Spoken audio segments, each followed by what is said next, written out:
très chers internautes, bonjour partout aux Olandabiso sur le plan international et sur le plan national. Ezalaki Oyabino, Paka président Kennedy, Moutou à Bengana Kabila na pouvoir et puis Azali conseille toujours arrestation immédiate à M. Kabila au sein de la République démocratique du Congo. Lelo, tu peux partager Nini, Bissonabino, tu peux partager situation moko terrible, situation moko catastrophique na kati ya République démocratique du Congo. J'aimerais que tout peuple congolais bazalana écoute attentivement ya kolanda mai oyo na epona talisa na baimboka surtout na eko talisa na gouvernement congolais oyo sengeli bazala très prudent bazala très keba na mai masali kolekana précisément à quelques kilomètres na capitale ya République démocratique du Congo au bazali ko benga na kombo ya Kinshasa la belle. Merci to continue maman na masolo na maman na carte au toza nango sur le terrain pour que ba imboka ba landa biso ba comprendre mais mazali ko salema au sein ya République démocratique du Congo. Lelo na ekolobani ni bandeko et ça la biso passi na mawa na motema. Et quand moi j'appelle l'arrestation de Kabila, on dit très bien, quand Gunga na benga kanga Kabila, ce n'est pas pour rien. Ce n'est pas pour rien. Moi je connais la personne en Kabila. Moi j'ai vécu l'époque de Kabila. Et n'a eu comportement Kabila. Nebizaka Kabila.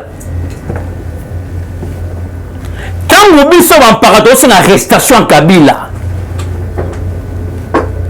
et c'est là votre sentiment,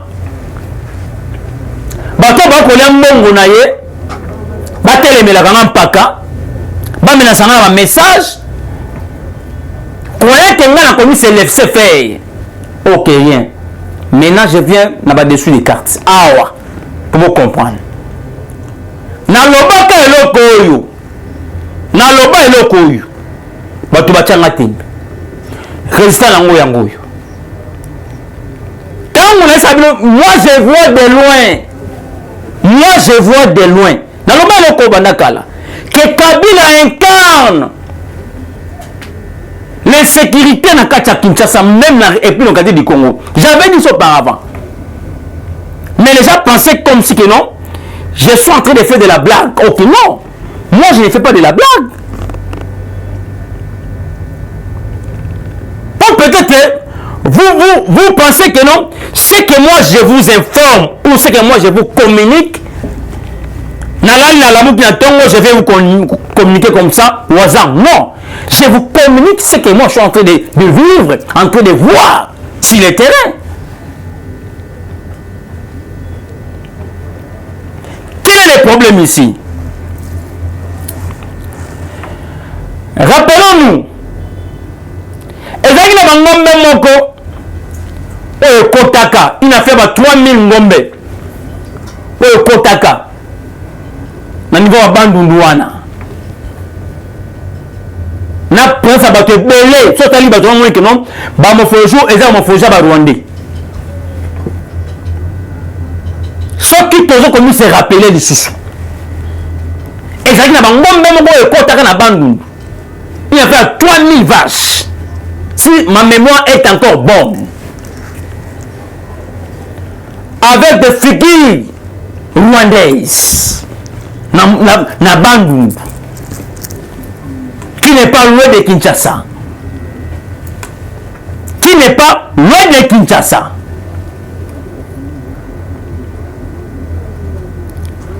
Après quelques années,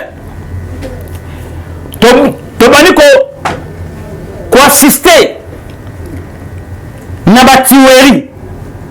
On nous dit que non, ce sont les Teke et les Yaka. C'est ce qu'on nous a dit. Parce que awa mpaka ayebino masolo ya dessus des cartes. Ayebino maima ko salema kana maindo mbekuna. Tala bino bomo lokola to saba fanti mais nous vous informons des choses réelles. Les hommes prudents voient de loin. Les intelligents voient de loin. Moi, je rappelle Bisso, je communiquer bino, mais aussi ma carte mboka. Moi, je rappelle Bisso, peuple congolais, azalaka Kenya. Moi, mon rôle, c'est pour informer aux Congolais, informer à l'État congolais plutôt.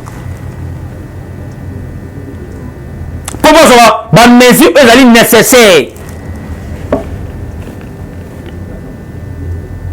Ceux qui ont dit conflit aux Ezali, ils ont conflit. Maintenant, ils ont conflicté. Je viens maintenant vous donner les informations réelles. Oh Seigneur dit que non, le gouvernement ou l'État congolais doit être prudent dans Makambo. Oh, ça les Malakatia, Maïndombe. Maïndombe n'est pas loin de Kinshasa. N'est pas loin de Kinshasa. Là qu'on se dise de vérité, n'est pas loin de Kinshasa. Et si nos services et renseignements, vous êtes distraits, mais moi maintenant, je viens maintenant vous informer que non, il y a un danger dans Maïndombe. Qui n'est pas un conflit entre Teke et Yaka. Ce n'est pas un conflit entre Teke et Yaka. Mais je viens maintenant vous informer maintenant ce qui se passe là-bas à Maïndombe. Qu'est-ce qu'il y a? On nous fait masquer que les Teke et les Yaka ont un conflit où ils sont en train de s'entuer entre eux-mêmes. Ok, c'est pas ça, c'est ça, c'est fausse. Bah, Teke et Bayaka, bah, boti bango na bango. Bah, Teke et Bayaka, bah, boti bango na bango. Et ce que j'aimerais ramener dans l'État congolais, voilà que les problèmes qui avaient fait renverser les souvent à pouvoir, et ça problème oyo, et bien nous ça les masques la Katia Maïndombe. C'est tout pour les gens à Kinshasa. Donc l'État va faire la mission. Service à renseignement va faire la mission. Ce n'est pas un conflit qui est là-bas. Ce n'est pas un conflit qui est là-bas entre frères et frères. Non, ce n'est pas un conflit qui est là-bas. Va faire la mission.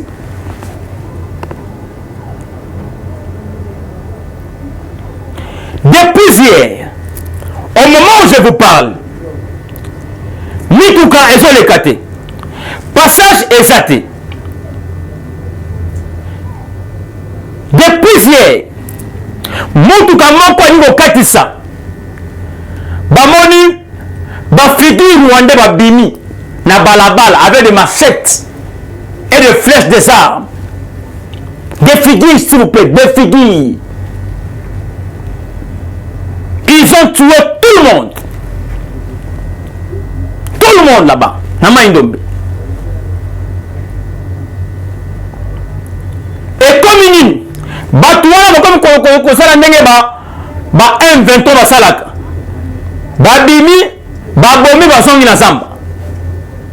Ne comme na Maïndombe bongo.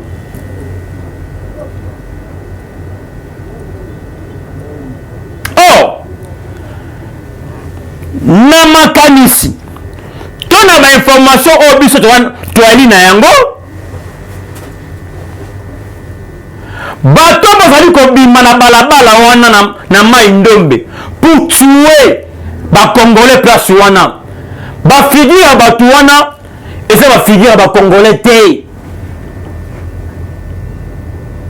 eza ba figure même ça bato bakosaka bangombe na Maïndombe. C'est un plan à Kabila. Et ça plan à Kabila. Et si l'État congolais ne fait pas attention, nous risquons comme la situation Olo, les Souba, Nassassou, Balakinango. Il y avait un groupe de gens, on les appelait aussi des tchoukousso comme ça. Inja comme ça, or il y avait une infiltration là là-dedans. Comme les Français cherchaient maintenant à rechasser les Souba, ils ont utilisé les rebelles là pour rechasser les Souba à pouvoir. Et maintenant, nous sommes dans la main d'Ombi.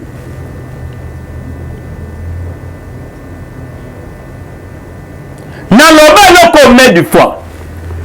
Dans le cannabis au Congo. Pour na Kenya et Kota. Pour na Tomona, le mien na mbo cannabis et sengele au Kangamto Liboso Kabila. Je sais de quoi je suis en train de parler.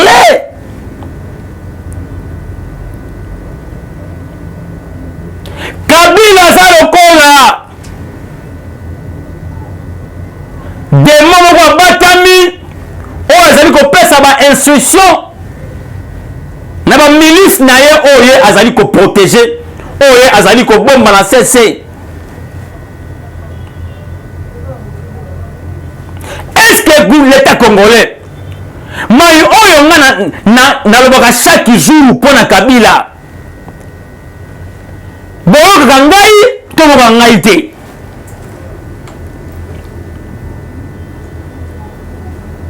Kabila bozo mona wana azali bomba atomique oza réservé pour na mboko lobby.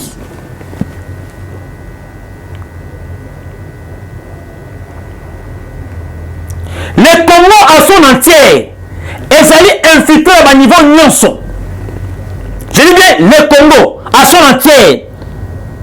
En commençant par Kinshasa.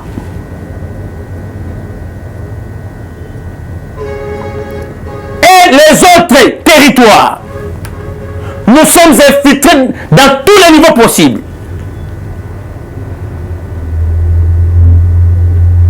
Maintenant, pour nous réussir infiltration wana pour réussir à comparer route wana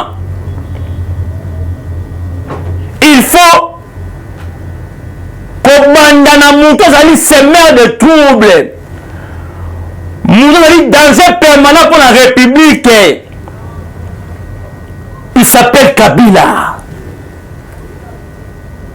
Ceux qui Kabila au Kanye na mboko, là je vous dis vous l'arrêtez aujourd'hui. N'a pas quoi qui n'est pas Namboka. Je dis bien. N'a pas quoi qui n'est pas Namboka.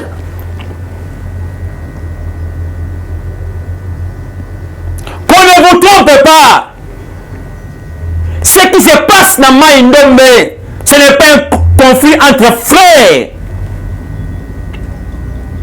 Ce sont des ennemis qui sont là-bas. Ils ont leur mission. Oh, Bazoluka.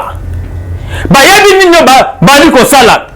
Mais na sengi na service à l'État congolais, service à renseignement. Vous allez souple.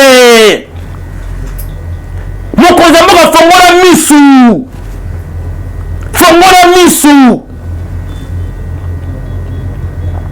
Maïndombe, ils ont secrétaire à Kinshasa. Maïndombe. Ils ont secrétaire à Kinshasa. C'est quelques kilomètres pour la Kinshasa. Fongola misu, chef de l'État. Fongola misu. On ne peut pas jamais vivre des scénarios dans la capitale, soit dans la territoire de la capitale. Il faut s'y battre. Il faut s'y battre.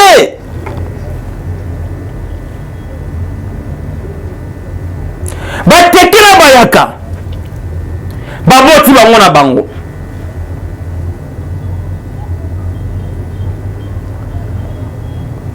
Nai nazana batek chaque jour. Nous avons tous les mouvements qu'on a. Comment c'est passé qu'on a. Mais c'est terrible. Scandaleux. Scandaleux. C'est scandaleux. Et tant que vous avez 5 cas à réception Kabila, et belé, jusqu'à maintenant, on comprend qu'à ti. Basé batté, et donc nini mpaka azoloba mais or mpaka azoloba mayema azali kosalema mpaka azoloba mayema azali ya solo mayema azali ya solo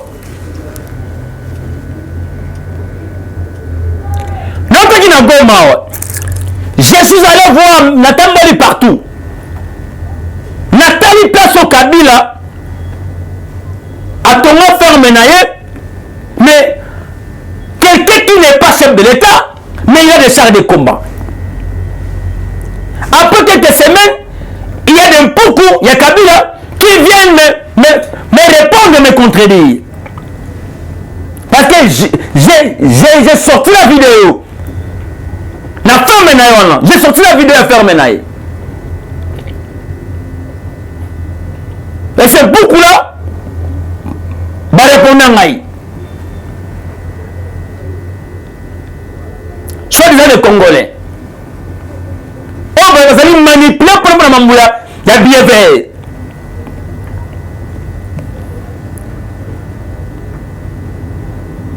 Vous voyez que nous sommes il y a les gens qui avaient accepté à voter Kamboka.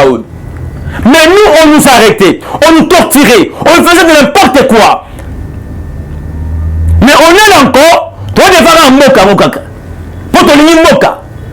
Mais quand on vous parle des choses réelles, on vous explique des histoires aux amis qu'on salema.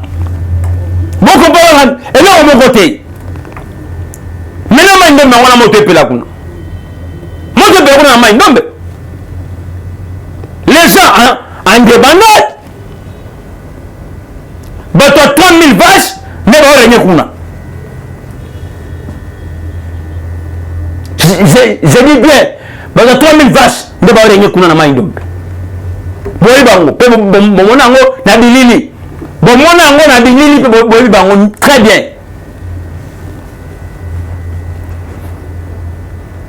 Et si l'État congolais fait que Kine ça dans beaucoup.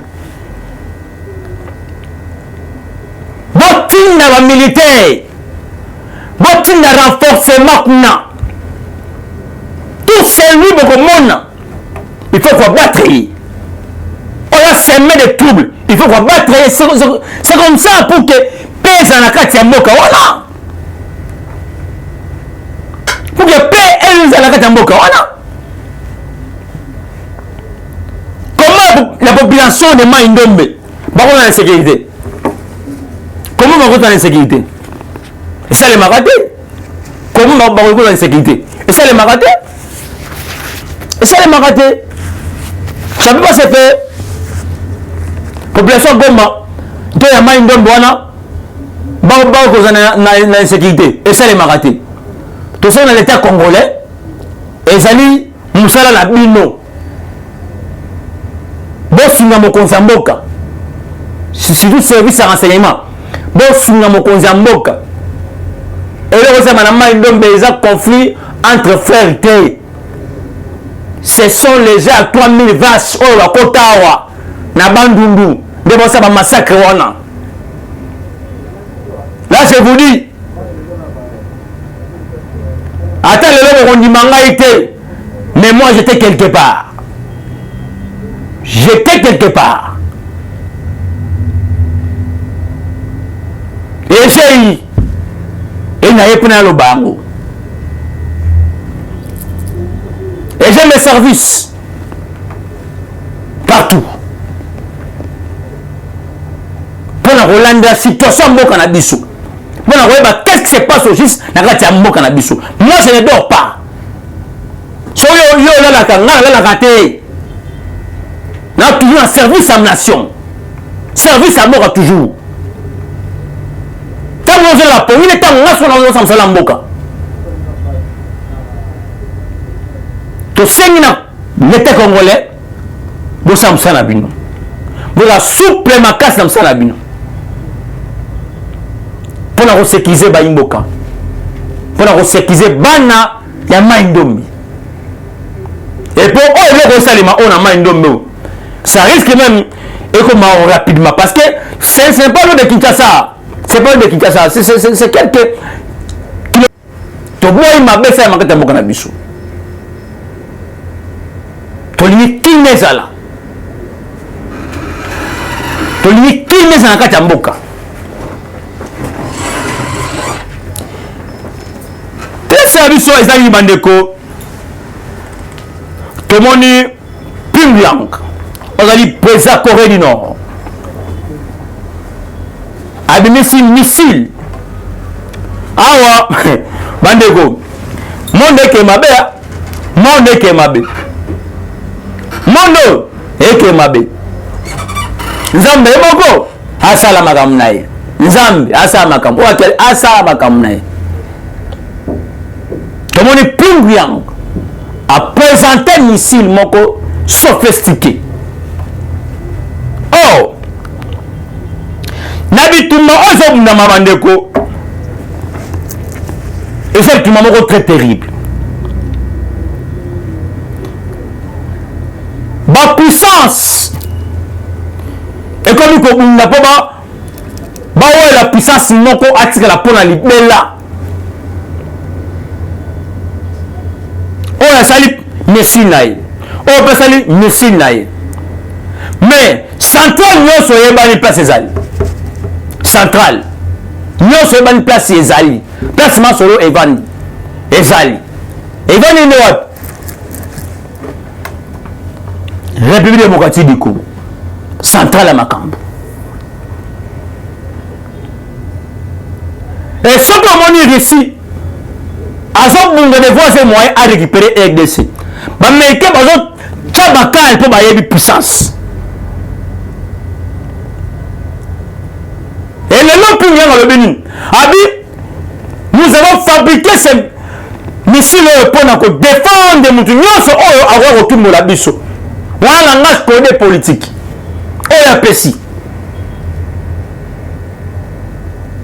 Abi, to tiango wana la Instagram wana. Muto ko meka biso amoni ngone ezalaka. Et comment kaka na moi lelo ne Pyongyang wazu amisu missile wana keno ezaka la pona sécurité ya mboka naye.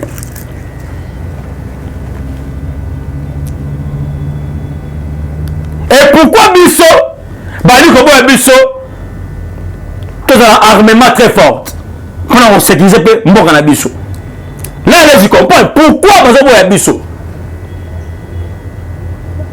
Pour dire que non central à libuni ya makamuti ya ba missile. On ya ba Satan 18, ya Satan 2, Satan 3 et va na mboko. Et va na mboko. Et une fois que l'autre, comme un armement sophistiqué, c'est facile RDC comme plus fort encore. Auparavant, il y a une époque Zaïre ou époque Mobutu.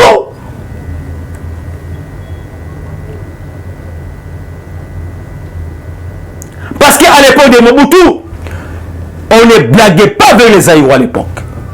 On ne blaguait pas vers les Zaïre à l'époque.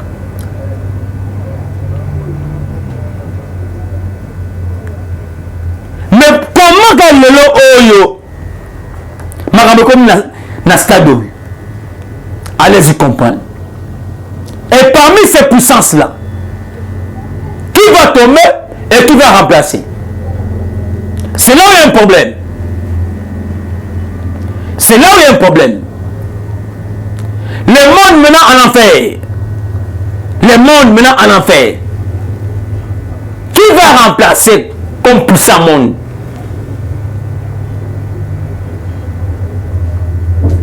Or, si ces gens bayebaki scatologie ozali na cessé par rapport à ndenge ba pays au temps bazali ko préparer, il devait bien préparer ça, mais tellement que non, il y avait aussi parce que na moment États-Unis a un service ya renseignement ma casse dans le monde entier. Poutine peut a un service de renseignement ma casse sur le monde entier. Parce que na service ya renseignement américain basali nyonso mpo baluka Poutine bazwi ye te.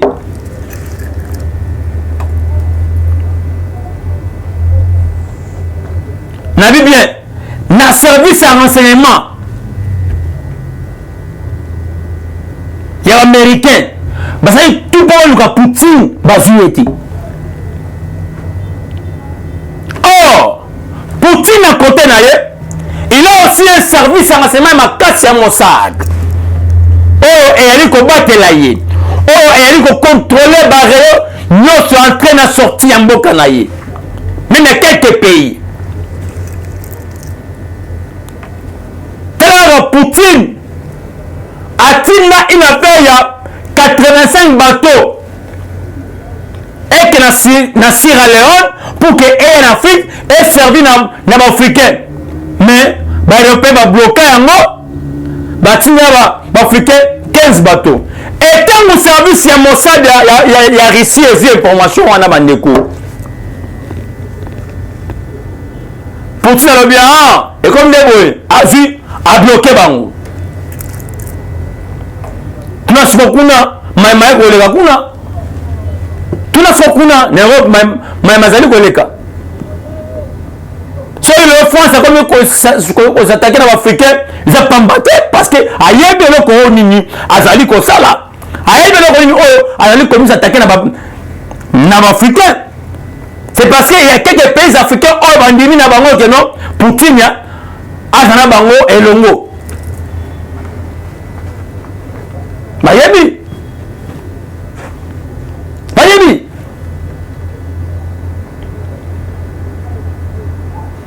Est-ce qu'on a RDC? Est-ce que RDC va progresser les États-Unis d'Amérique? Tout va progresser. C'est là un problème. Est-ce que Poutine a progressé avec les États-Unis américains pour la RDC pour combien de points d'interrogation? Mais le problème c'est que Zambé et vous avez un système Eurosalema. Pour Zambé Nemutu, Asimba Mboka. Ce qui Zambé te, mais d'accord, quand on a Kala Kutu, on biso balato, bananike tokola. On est pour la Zaï, mais déjà, quand on a Kala. Mais le Kola Zamba Simba Nembokango, ata baso pour ma biso, baso yiba biso, baso piller tout, bon, mais on peut essayer de pégarder. Baya kama bomi baibi. Mais va comprendre ah mais tout pour ma bato tozo yiba bango mais bon mengo et ça raté bondeli. Ça devient terrible. D'où j'ai demandé toujours au peuple congolais, bas à la éveiller, bas à la vigilant pour la sauver nation, pour la sauver mboka na biso. Pour la que na citer, pour na sukisa. Le président de la République fait ce que Chilombo, mon Kantombolo, mon Kwama et Fachi Béton, mon Gish, mon quoi, moi, Zulum.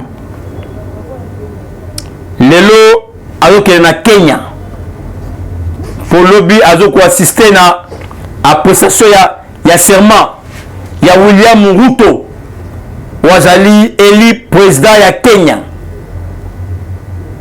Il a aussi remplacé Yuri Kenyatta. Donc, chef de l'État a allé dans Kenya parce que le Bindé a assisté à serment au niveau de Kenya. Donc, le président de la République a pu tourner au niveau de Kananga. Il a aussi assisté à service national. On a vu comment le général pour le service national Kitoko, le chef de l'État était d'accord avec ce général là par rapport à Msalanae. Vraiment on est de cœur na oyo maimazali ko salema na ya Moussala service national. 2023 il y aura des élections. Préparons-nous pour une élection. Mais encore distrait au bazolota tu es que 2023 ma pona miali bomi bongisa to kina na maponami dialogue ezate consensus moko pe ezate donc bomi bongisa to kina na élection il y a 2023 ndenge elongo bani. Merci. C'est là qui oyabino mutu a bengana Kabila na pouvoir et puis avec aussi toujours arrestation immédiate à Kabila au CA République démocratique du Congo. Président Kennedy pakanabino yoyo comme d'habitude na pesi mbote na ngana Mimi Bugori na Ivoire Goma la belle dame ou na Goma vraiment moi c'est kitoko na peso bambote belé sans oublier madame ma première dame na pesi bambote belé vous allez zamba bakoko sumunde makoko abatela yo na pesi président de la République na Maman Denise Nyakio, la première dame de la République. Bambote, le beau qu'on a zambé bino sans oublier. Augustin Kabou et mon aboute Tchikoma, AK-47. La confiance du chef de l'État. Bambote Belé. Et toute l'équipe, il y a Barimé de Kinshasa, Napesi, Bambote Belé. Et sans oublier la diaspora congolaise. Partout aux Olandabissot, partout aux Ali. Et qui ont pas qu'à présent Kennedy. Napesi encore Bambote Belé, une fois de plus. Plus de 143 85 11 72 341 plus de 143 85 11 72 341 plus de 143 85 11 72 341. Merci beaucoup, ciao, à la prochaine. Eshima, votre magazine qui bat au rythme de l'actualité. Une réponse à vos besoins en information, un éclairage dans divers domaines. Impartial, documenté, instructif. Eshima au cœur de l'info.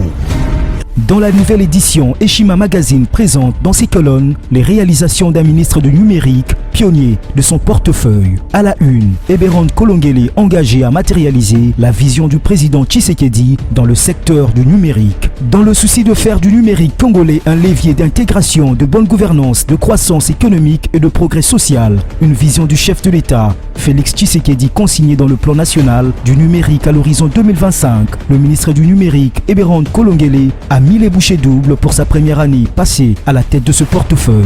Un bilan dressé en 9 points, parmi lesquels la mise en place d'un cadre juridique du secteur dénommé Code du numérique. Dans une interview exclusive accordée à Eshima Magazine, l'ancien directeur de cabinet intérimaire du président de la République revient sur la mission principale dévolue à son ministère et comment il est arrivé à l'élaboration de la feuille de route du programme de transformation numérique de la RDC. Autre titre à découvrir, mobilisation de recettes, DGI, Barnabé Mouakadi, 2 ans de pic inédit. Le 16 juin 2022, le directeur général des impôts Barnabé Mouakadi Mwamba a totalisé 2 ans à la tête de la DGI. Sous sa direction, la mobilisation de recettes a atteint des pics jamais réalisés pendant les 24 derniers mois. Une courbe ascendante quasi permanente malgré le contexte difficile lié notamment à la pandémie de Covid-19. Autre performance à découvrir dans Eshima, c'est le 2 ans d'une lutte sans merci engagée par l'IGF contre le détournement des deniers publics. Découvrez un résumé des actions menées par l'équipe de Jules Alinguete et Victor Batoubenga ces 2 dernières années, conformément à la vision du président de la République, Félix-Antoine Tshisekedi. Ce qui a conduit à la réduction sensible des détournements en masse opérés par les prédateurs des finances de l'État. À lire également, élection 2023, Denis Kadima va corriger les erreurs du passé. À 1 année et demie des nouveaux scrutins en République démocratique du Congo, l'équipe de la CENI dirigée par Denis Kadima s'emploie à perfectionner les opérations électorales afin de corriger les erreurs du passé et changer l'image de cette institution. Eshima Magazine, un nouveau standard d'information.